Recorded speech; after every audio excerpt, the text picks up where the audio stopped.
While of course they have their key differences, in many ways The Last of Us and Days Gone are very similar. Days Gone could even be thought of as a direct derivation of the first Last of Us game.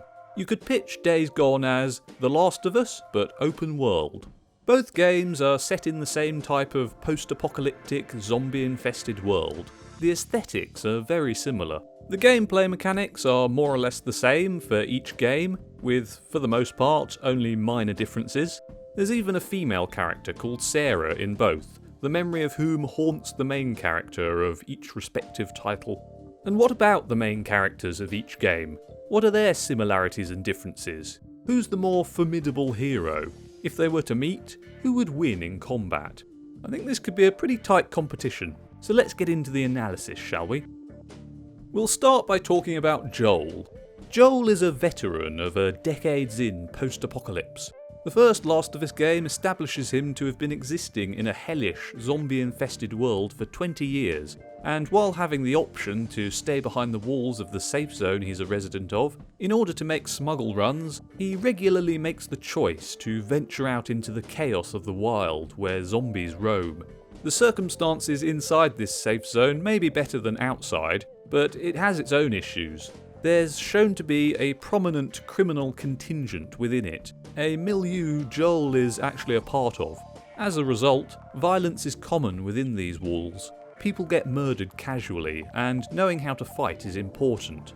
There are also executions carried out by the military enforcing the law in these fenced-off communities. Executions of people infected or suspected of being infected by the fungal spore zombie contagion. So basically, combat, violence and hardship is the air Joel breathes. If he's not contending with human enemies, he's fighting zombie ones, which come in different varieties and pose different levels of threat, but they're all pretty damn threatening, as you'll know if you've played the game. The daily fight for survival is becoming all Joel knows in the first game. He's a large, muscular, strong guy, shown to be formidable in fights throughout the game. He brutally beats human and zombie enemies to mush, and is adept at stealth attacks. When still recovering from a severe puncture wound to his abdomen, and on a quest to find Ellie, who's been kidnapped, he takes out a small army of gunned up opponents. And of course, he does the same thing at the end of the game, taking out an army of better trained, better equipped Firefly soldiers in order to escape the Fireflies with Ellie. Joel does all this single-handedly. This is not a guy you want to piss off. Comparing him to Deacon specifically, Joel is bigger, more muscular, and so probably stronger. However, he's also seemingly slightly older, which is to his disadvantage. But regardless, Joel dispatches a lot of enemies far younger than him in the first game, so there we are. Okay, so now let's concentrate on Deacon. He also swims like a fish in the swamp of the apocalypse to basically the same degree as Joel, perhaps even more so. However, his apocalypse is only 2 years in, so he has not been submerged in the mire for as long as Joel. It's arguable just how relevant this actually is. On one hand, the world Deacon's in has exposed him to such intense experiences that a fierce warrior has been forged of him, and he would be formidable to anyone. On the other hand, Joel would be more used to coming up with plans, etc. to resolve or escape bad situations, and having 2 decades to become an expert in this sort of thing is a pretty big advantage.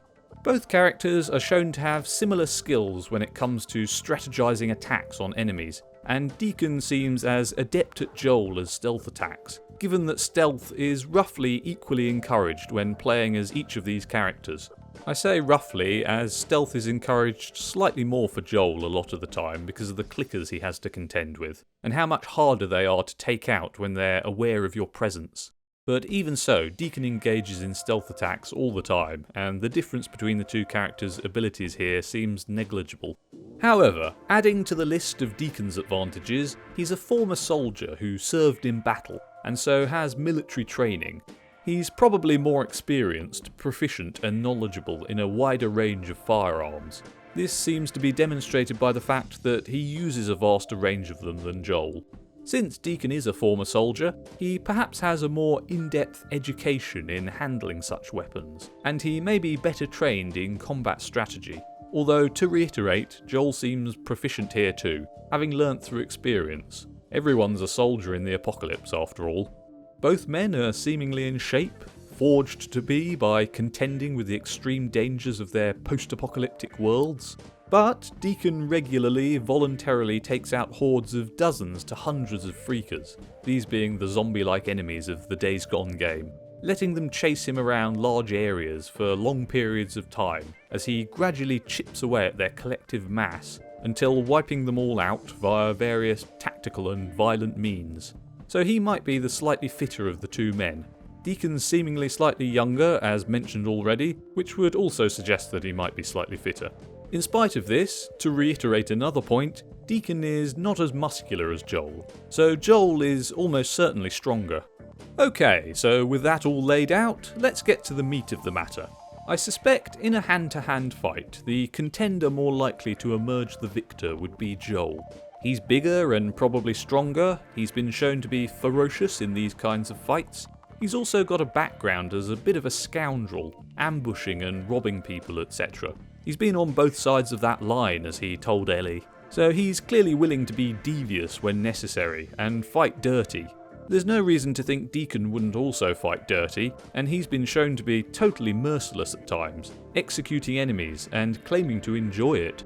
However, his propensity for this kind of deviousness is not as accentuated, not as clearly marked out as Joel's is, and thus it's easier to get a clearer understanding of the way in which Joel could use his deviousness to his advantage than it is for Deacon.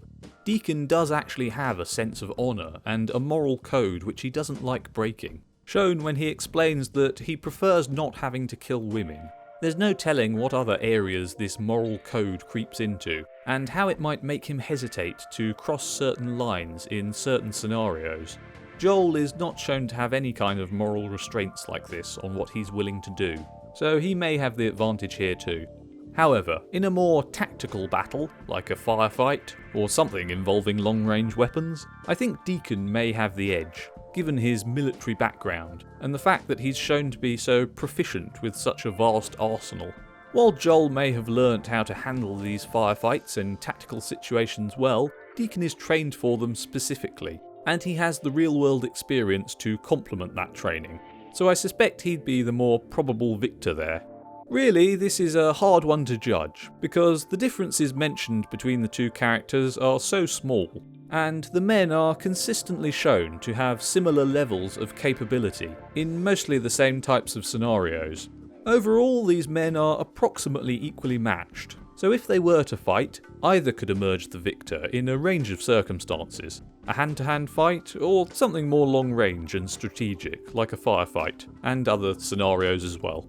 That leads me to resort to invoking one final asset fictional characters have which can allow them to defy odds and emerge victorious regardless of the situation.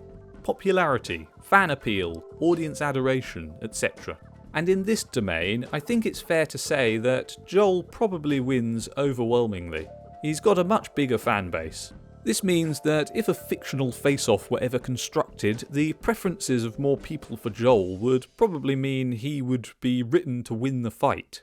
So overall, I'm declaring Joel the winner of this hypothetical battle. But what do you think? Do you agree? Do you prefer Joel or Deacon? And who would you bet on in a fight? Let me know in the comments below. Leave a like if you enjoyed, and click the bell end to receive alerts of when the next video is posted. Thanks for watching. See you next time.